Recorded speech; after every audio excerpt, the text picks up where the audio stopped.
Buenas tardes, nosotros somos el equipo número uno y les vamos a presentar lo que sería señalización horizontal.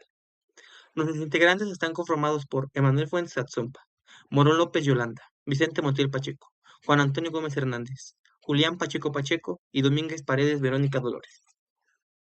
Bien, para empezar, lo que tenemos que definir, lo que nos dice el manual, es la definición de la señalización horizontal. Es el conjunto de marcas y dispositivos que se pintan o colocan sobre el pavimento, guarniciones y estructuras con el propósito de delinear las características geométricas de la calle y carretera. Estas marcas y dispositivos son rayas, símbolos, leyendas, botones reflejantes o delimitadores. Y aquí lo que continuaríamos con la clasificación. En esa clasificación nos dice, las marcas y dispositivos para la señalización horizontal, según su uso, se clasifican como se muestra en la tabla eh, 2.1-1, que es la que nos podemos ver aquí, que nos usa la clasificación con los nombres. La M1 es una raya separadora de sentido de circulación, el M2 es la raya de separadora de carriles, la raya 3, M3 es la raya de orilla de arroyo vial, M4 rayas de trayectorias en intercepción, raya 5, M5 es rayas canalizadoras, M6 es raya de alto, y así sucesivamente hasta llegar a la M20, que son marcas para identificar reflectores de velocidad. Y aquí lo que podemos ver es el código para colores de rayas. Nos dice que en la tabla 2.1-2 se presentan los colores de las rayas principales que se utilizan en la señalización horizontal, según su orientación con respecto al sentido de circulación. En las rayas, y de ahí pasamos al subtema 1.3.1, en las rayas y marcas. Las marcas que se pintan o colocan en el arroyo vial, guarniciones y estructuras deben ser de color blanco, amarillo, verde, azul o rojo, según su función, con excepción de las marcas de guarniciones, estructuras y marcas temporales. Las marcas en el arroyo vial deben ser reflejantes, con pintura reflejante para que en las noches o con la misma luz de los carros se pueda ver y así no se puedan perder las líneas. Cuando el color del pavimento del arroyo vial no proporcione el suficiente contraste con las marcas, se recomienda la aplicación de franjas negras de 5 centímetros de ancho en los costados de las marcas.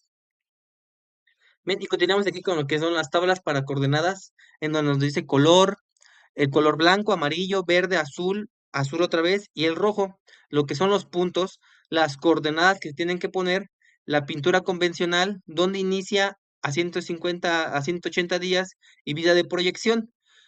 Ahí sería el coeficiente mínimo de reflexión, y de ahí pintura termoplástica o eh, pre- preformada, igual en el inicio a 180 días y la vida del proyecto. Bueno, de ahí seguimos con lo que son las marcas, que empezaríamos con la raya separadora de sentidos de circulación. Se usa para separar los sentidos de circulación, verificar en calles y carreteras de dos sentidos. Al centro del arroyo vial, en tangentes y en curvas, se considera la ampliación correspondiente. Debe ser color amarillo reflejante y se complementan con botones reflejantes conforme a lo indicado en el inciso 4.4. Botones B. En el manual y el ancho de la raya debe ser el que indica en la tabla 1.2-1 y está en función del tipo de la calle o carretera de que se debe tratar. Y aquí como podemos observar está el tipo de calle o carretera, en donde se ve la carretera de dos o más carriles por sentido de circulación. Al ancho de la raya en centímetros nos los da en 15. De ahí la carretera con un carril por sentido de circulación nos los da en 10 el ancho de la raya. En una calle es normal son 10 igual y en una vía ciclista igual de 10. Y aquí, como podemos observar, son imágenes de donde nos dice eje de separación y sentido de circulación. De ahí la raya continua y la raya continua sencilla. De ahí la raya discontinua, el eje de separación de sentido de circulación, raya continua sencilla, raya continua discontinua, el eje de separación de sencillo de circulación y raya continua doble. Ahora seguiríamos con lo que son la raya continua sencilla. Se emplea como muestra en la figura 2-2, en donde en aquellos tramos donde para ambos sentidos de circulación la distancia es visible, es menor que la que requiere para el embalse, conforme a lo indicado en el apéndice A2 para este manual, o en el tramo donde se prohíbe el rebase por condiciones de seguridad, como aquí lo podemos observar, dice, en zona de no rebase, raya separadora en sentido de circulación continua sencilla, como podemos observar, es la línea separadora que sigue está en continua. Aquí podemos igual observar raya separadora de sentido de circulación continua sencilla en aproximación o intercepción. Como lo podemos observar, ahí está una intercepción y ahí se ve la línea continua. Y la D seguiríamos con la raya discontinua sencilla. Aquí igual es una tabla para checar la velocidad de proyecto o operación de la longitud de las rayas. Si nuestro velocidad de proyecto es de 30 kilómetros por hora, nuestra raya en metros tiene que ser de por lo menos 35 metros. De ahí sería 40 y serían 50 metros, 50 serían 65 metros, 60 serían 85, 70, 105, 80, 130, 90, 160, 100, 185, 110, 220 y de 120 o mayor tiene que ser una raya de 250 metros.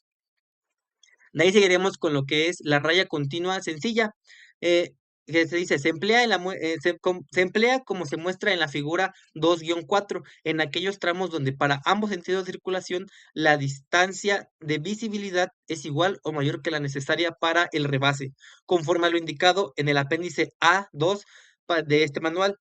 La longitud de los dos segmentos y la separación entre ellos se indica en la tabla 2-3. Aquí podemos observar en zona de no rebase la raya separadora de sentidos de circulación discontinua sencilla.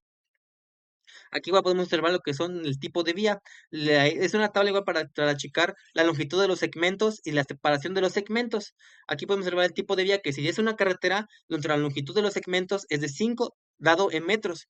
De ahí la separación entre los segmentos igual en metros es de 10. En una calle con velocidad mayores a 50 kilómetros por hora, la longitud de los segmentos es de 5 metros. La separación de los segmentos seguiría en 10. De ahí, calle con velocidades de hasta 50 kilómetros por hora, más arriba de los 50 sería 2, bueno, hasta menos de los 50 kilómetros sería 2.5 de la longitud de los segmentos y de la separación sería de 5. Y en una vía ciclista solamente la longitud de los segmentos es de 1 metro y nuestra separación de 2. Ahí seguiríamos con lo que es la raya continua, discontinua. Se emplea como se muestra en la figura 2-5, en aquellos tramos donde la distancia de visibilidad disponible permite la maniobra de rebase únicamente desde uno de los sentidos, conforme a lo indicado en el apéndice A2 de este manual. La raya del lado del carril donde se permite el rebase debe ser continua. La longitud y separación de los segmentos discontinuos se indica en la tabla 2-3 y la separación transversal entre ellos debe ser igual a su ancho indicado en la tabla 2-1. Y aquí podemos observar igual lo que es una imagen donde dice raya separadora de sentido de circulación continua discontinua. De ahí seguiríamos con lo que es la raya continua doble.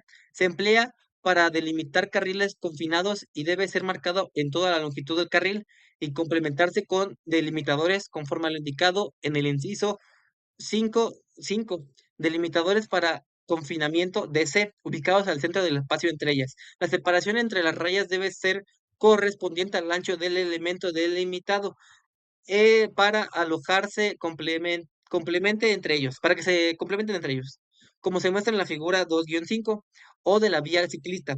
Como se muestra en la figura 2-45, el ancho de la raya debe ser el indicado en la tabla, según el tipo de vía, como aquí lo podemos observar, que sería raya continua doble y la raya continua doble para delimitar carriles exclusivos.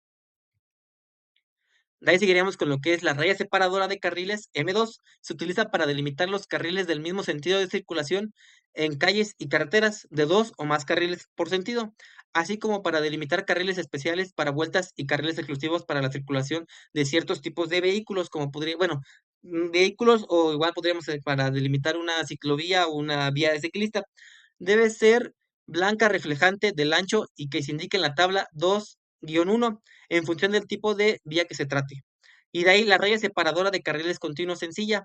Debe ser continua sencilla en la aproximación a las intercepciones que tenga raya de alto o cuando delimita carriles especiales para vueltas, como se muestra en la figura 2-7. En el primer caso, la longitud de esta raya respecto a la raya de alto, a la raya de seda, el paso o indicado en la tabla 2-2 y siempre de 38 metros en calles. Cuando se delimita carriles especiales para la vuelta, deben ser marcadas en toda la longitud del carril. Y eso sería todo por el principio de nuestra exposición. Continuaríamos con nuestra compañera Yolanda. Muchas gracias.